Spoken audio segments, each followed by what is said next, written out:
हूं राधिका राज और आप देख रहे हैं कैपिटल टीवी उत्तर प्रदेश। उत्तर प्रदेश की 9 सीटों पर उपचुनाव होने हैं। ऐसे में धीरे धीरे उत्तर प्रदेश का माहौल अब चुनावी होता जा रहा है। सभी पार्टियां अपनी अपनी रणनीति लेकर मैदान में उतर चुकी है। वैसे तो ये लड़ाई सीधे तौर पर भाजपा और सपा के बीच मानी जा रही है, या ये कहें लड़ाई योगी आदित्यनाथ और अखिलेश यादव के बीच है। तो वहीं योगी आदित्यनाथ अभी प्रधानमंत्री नरेंद्र मोदी से भी मिलकर आए हैं, क्योंकि ये चुनाव योगी को अपनी लोकप्रियता दिखाने का भी चुनाव है।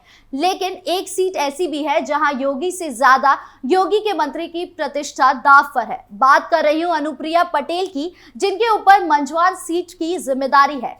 क्यों है उनके ऊपर ये जिम्मेदारी और क्या रिश्ता है उनका इस सीट से, बताएंगे आपको इस रिपोर्ट में विस्तार से।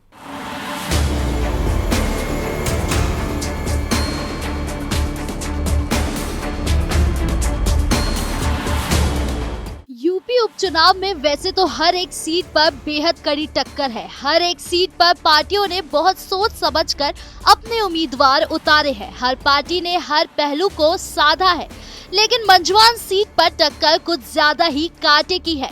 बता दें कि ये मिर्जापुर की सीट है और मिर्जापुर से लगातार 3 बार सांसद रही बीजेपी की सहयोगी दल अपना दल की नेता अनुप्रिया पटेल का क्षेत्र है।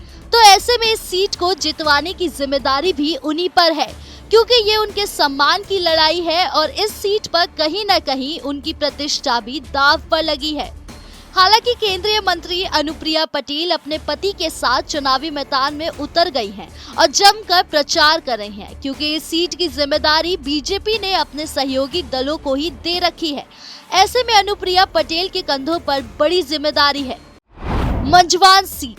अब अगर मंझवान सीट की बात करें तो मंझवान विधानसभा चुनाव 2022 में ये सीट भाजपा के सहयोगी दल निषाद पार्टी के कोटे में गई थी। इस सीट पर निषाद पार्टी के विनोद बिंद को 33,587 मतों से जीत मिली थी। लेकिन जब 2 साल बाद लोकसभा चुनाव हुआ तो नतीजा हैरान करने वाला था। मिर्जापुर से अनुप्रिया पटेल चुनाव लड़ रही थी और उनके सामने सपा प्रत्याशी डॉक्टर रमेश बिंद की चुनौती थी।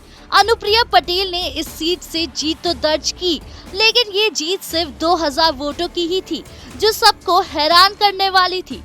33,000 की जीत सिर्फ 2000 पर सिमट कर रह गई। ये कारण है कि अनुप्रिया पटेल इस चुनाव में कुछ ज्यादा सक्रिय नजर आ रही है, क्योंकि उन्हें अपनी प्रतिष्ठा भी बचानी है। अब इस सीट की लड़ाई की बात करें तो भाजपा और सपा दोनों ने काफी सोच समझकर अपने प्रत्याशियों की घोषणा की है। इस सीट पर अनुप्रिया पटेल से लोकसभा चुनाव हार चुके समाजवादी पार्टी के नेता रमेश बिंद की बेटी ज्योति बिंद समाजवादी पार्टी के टिकट पर चुनाव लड़ रही है। बता दें कि खुद बिंद इस सीट से 3 बार चुनाव जीत चुके हैं। वहीं बीजेपी ने पूर्व विधायक सुची स्मिता सेन को दांव लगाया है। इस सीट पर इसलिए भी कांटे की लड़ाई है क्योंकि इस सीट को लोकसभा चुनाव से जोड़कर देखा जा रहा है और माना यही जा रहा है कि लोकसभा चुनाव की तरह ही इस उपचुनाव में भी इस सीट पर कांटे की टक्कर होगी। इसीलिए बीजेपी से ज्यादा अनुप्रिया पटेल के लिए इस सीट पर जीत जरूरी हो गई है, क्योंकि वो लगातार 3 बार की सांसद है और इसके बावजूद अगर बीजेपी वहां से चुनाव हारेगी तो ये उनके लिए भी शर्म की बात होगी। इस सीट की जीत हार से भले ही बीजेपी को फर्क ना पड़े, लेकिन अनुप्रिया पटेल को फर्क पड़ेगा और बेहद फर्क पड़ेगा।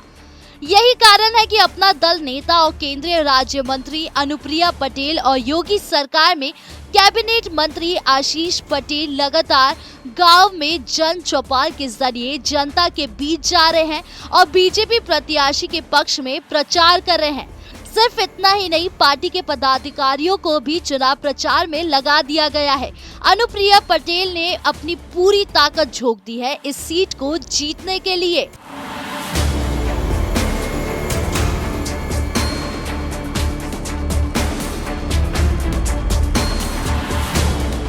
तो अब देखना यह होगा कि क्या अनुप्रिया बचा पाएंगी अपनी प्रतिष्ठा को। क्या अनुप्रिया पटेल विपक्ष को ये बताने में कामयाब होगी कि ये उनका ही क्षेत्र है या यहाँ सिर्फ उनका ही दबदबा है। क्या उनकी मेहनत रंग लाएगी? खैर, ये तो चुनाव के नतीजे आने के बाद ही साफ हो पाएगा।